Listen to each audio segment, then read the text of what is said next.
Om, welcome to Bhagavad Gita Simplified. So in this series we have been taking up different verses from first we have started from chapter 2 जो कि सांख्य योग है, इस पे विचार कर रहे थे हम। इसमें हमने 24th वर्स तक विचार किया था और ये प्रकरण जो है 11 से 25th वर्स तक त्वम पदार्थ शोधन का प्रकरण है। यहाँ पे अर्जुन जो शोक करते हैं, शोक क्यों करते हैं? अपने आप को शरीर मन ये सब मान के शोक करते हैं, तो इसका शोधन करते हैं, इसका शुद्धिकरण होता है। वास्तविक तुम क्या हो ये बताते हैं भगवान। यहाँ पे वास्तविकता जान लो तो शोक का निवारण हो जाए, इसीलिए ये बताते हैं। बहुत से हेतुएं, बहुत सी युक्ति और बहुत से श्रुति के आधार पे भगवान कहते हैं कि आत्मा वास्तविक क्या है, तुम वास्तविक में क्या हो। वास्तव में तुम ये शरीर या फिर मन नहीं हो, असली में तुम आत्मा नित्य स्वरूप हो। उसी को फिर से यहाँ बताते हैं। अगर नित्य स्वरूप हो तो हमें पता क्यों नहीं चलता, ये शंका आ सकता है, ऐसा भाष्यकार कहते हैं। तो ये शंका का निवारण करने के लिए 25th वर्स कह के ये जो प्रकरण है त्वम पदार्थ शोधन का, इसको कंक्लूड करते हैं। 11 से स्टार्ट किया था कि शोक मत करो। शोक क्यों ही करोगे? क्योंकि जो चीज़ शोक करने वाली है वो अनित्य वस्तु है, अनात्मा है, और जो तुम वास्तविक हो वो तुम तो नित्य हो, तुम तो हमेशा रहोगे, तो शोक किस चीज़ का? तो ये कह के लास्ट में एंडिंग में ये कंक्लूड करते हैं कि इसीलिए शोक मत करो।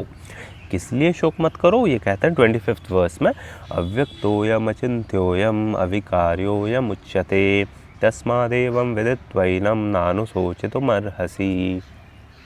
यहाँ कहते हैं ये आत्मा जो है अव्यक्त है, इसीलिए हम जान नहीं पाते हैं कि ये नित्य है। मेरा असली स्वरूप क्या है ये हम नहीं जान पाते हैं, क्योंकि ये इंद्रिय गोचर नहीं है। अव्यक्त यानी इंद्रियों का विषय नहीं बन पाता है ये, और इंद्रियों का विषय नहीं बन पाता है, इसीलिए ये अचिंत्य भी है।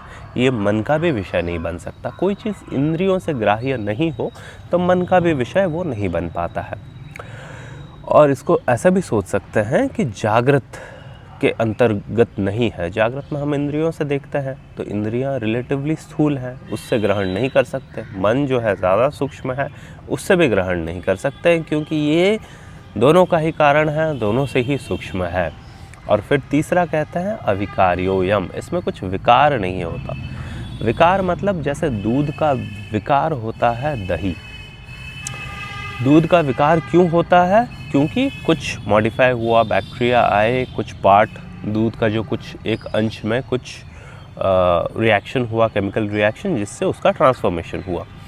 तो ये पार्ट अंश होना चाहिए, बट द सेल्फ इज़ अवयव रहित है, पार्टलेस है।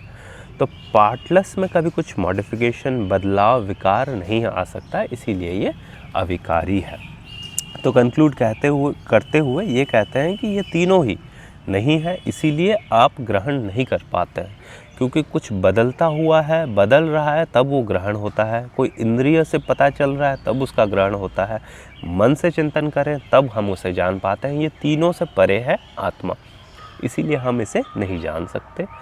आगे फिर इस पे विचार आएगा कि फिर कैसे जाने। फिर श्रुति कहती है कि शुद्ध अंतःकरण से ब्रह्माकार वृत्ति के द्वारा आपको पता चल जाता है कि आप का रियल स्वरूप या आत्मा का वास्तविक नेचर क्या है। वो तो फिर बाद में फिर हम कभी विचार करेंगे उस बारे में। फिर ये जो वर्स है, इसका जो सेकंड हाफ है, वो कहता है तस्मादेवं विदित्वैनं, ऐसा जान के ये आत्म तत्व अव्यक्त है, अचिंत्य है और अविकारी है। ऐसा जान के नानुशोचितुमर्हसि, शोक मत करो। शोक क्यों कर रहे हो? क्योंकि तुम ये सोच रहे हो कि तुम मरने वाले हो, तुम अनित्य हो, और तुम्हारे सामने जो तुम्हारे गुरु पितामह आदि हैं, भीष्म द्रोण आदि, ये भी मरने वाले हैं। कोई किसी को मारने वाला है, कोई किसी से मरने वाला है। ये समझ के, ऐसा मान के आप शोक कर रहे हो। ऐसा मत मानो, क्योंकि आत्मा जो है वो अव्यक्त है, इंद्रिय से ही परे है, तो कौन किसे मारेगा? तो आत्मा को ना कोई मार सकता है, ना आत्मा के बारे में कोई चिंता ही नहीं कर सकता है, विचार ही नहीं कर सकते हो आप। तो मारोगे कैसे? तो मरेगा कैसा? पहले से भी बता चुके हैं कि वो नित्य है, सर्वगत है, अचल है, तो वो हमेशा ही रहेगा। तो शोक करने की कोई वजह ही नहीं है, इसीलिए शोक मत करो। तो ये पूरे प्रकरण में 11th वर्स से अशोच्यानन व शोचस्त्वम, वहाँ से शुरू करके ये जो अंत करते हैं कि नानु सोचे तुम अर्हसी, शोक मत करो, ये पूरे प्रकरण में त्वम पदार्थ का विवेक करवाते हैं भगवान।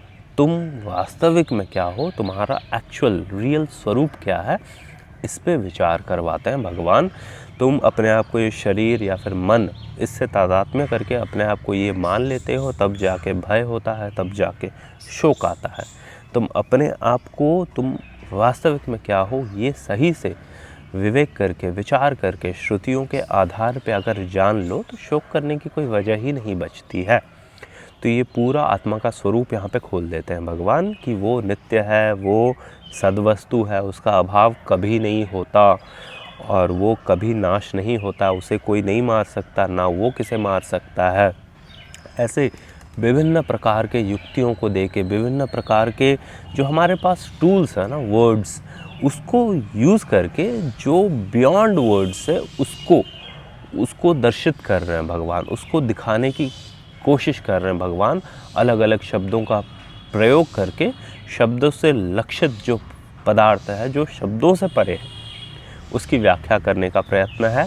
और ये विचार जब किया जाएगा, धीरे धीरे आप रेगुलरली अध्ययन करेंगे आत्मा के बारे में और विचार करेंगे तो देखेंगे ये शब्द जो है आपको पुश करके, एक थ्रॉटल देके आपको एक जगह पहुंचाती है और शब्द खुद डिसॉल्व हो जाते हैं। एंड दैट स्टेट, आपका जो आत्मा का जो स्थिति होती है, आत्मवृत्ति जब बनती है, ब्रह्माकार वृत्ति जब बनती है, आप जब आत्मा अनुभव में रहते हैं, शब्द नहीं रहते हैं, लेकिन वो जो एक्सपीरियंस होता है वही वास्तविक आत्मा का अनुभव होता है, जो आप फिर शब्दों के दायरे में आके आप समझ तो पाते हैं कि हाँ मैंने कुछ अनुभव किया, लेकिन आप उसे फिर व्यक्त नहीं कर पाते हो। फिर आप यही श्रुतियों के शब्द को आधार लेके फिर उसे एक्सप्लेन करने का कोशिश करते हैं आप।